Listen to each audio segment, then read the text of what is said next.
السلام عليكم، مرحبا بكم أحبائي في فيديو جديد. اليوم راح نديكم في جولة خفيفة لقصبة الجزائر، العاصمة القصبة العتيقة اللي ما زالت شاهدة على التاريخ الجزائري العظيم. هنا رانا في حدا جامع كيتشاوا العريق. ومن بعد راح نتوجهوا باش نتغدى لأنه وقت الفطور، وطبعا طبق الفيزابا والطريقة العاصمية رائع ومفيد وممتع. وبعدها راح نتوجهوا عبر هذه الدروج والسلالم حتى نستمتعوا بالمناظر تاع المنازل اللي ما زالت شادة في المعمار القديم، اللي بُني يعني في العهد التركي والّا في العهد الفرنسي. شوفوا ما شاء الله، يعني المنازل ما زالت محافظة. شوف هذه الأسواق الشعبية هنا، الشعب يعني والّا الطبقات البسيطة تلقى يعني المقتنيات تاعها بأسعار مناسبة ليها. مناظر ولا أروع صراحةً. شوفوا هنايا أنا هاد السوق الصغيرة لقيت فيها هاد المقتنيات القديمة، كل شي تاريخي ما شاء الله. شوفوا هاد الأواني النحاسية، تلقاو جلود، تلقاو جلود الحيوانات، تلقاو هدايا، تلقاو كل شي. شوفوا هاد البابوش، ربما كانوا يستعملوه يعني في العهد التركي، حنا نقولوا له خوف أو حاجة هكذا. هاد التحف الفنية، هاد الساعات، هاد الأواني، شوفوا هادوك الهدايا ما شاء الله، يعني كل شي تلقاه هنايا.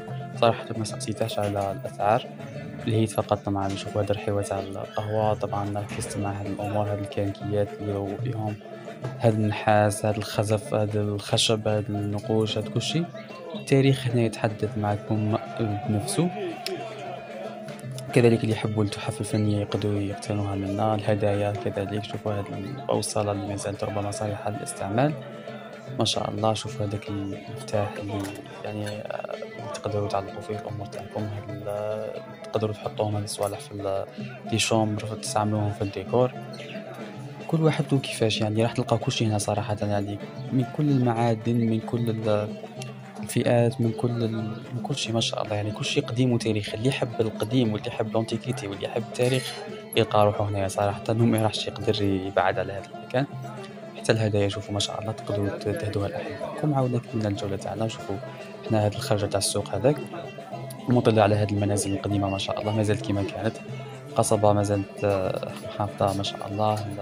كمّلنا الجولة تاعنا في الأزقة هاذيك الضيقة، في الأحياء القديمة اللي فيها ما زال كاين المحلات القديمة، ما زال كاين البيوت على حالها، الشوارع، الأزقة، كل شي ما زال يعني يحتاج صراحةً لبعض الترميم، ولكن ما شاء الله ما زالت يعني الأصل كاين. شوفوا هاد الأبواب ما زالت بالحطب بالخشب، الجدران كذلك، الأزقة، كل شي كيما تتخيلوا.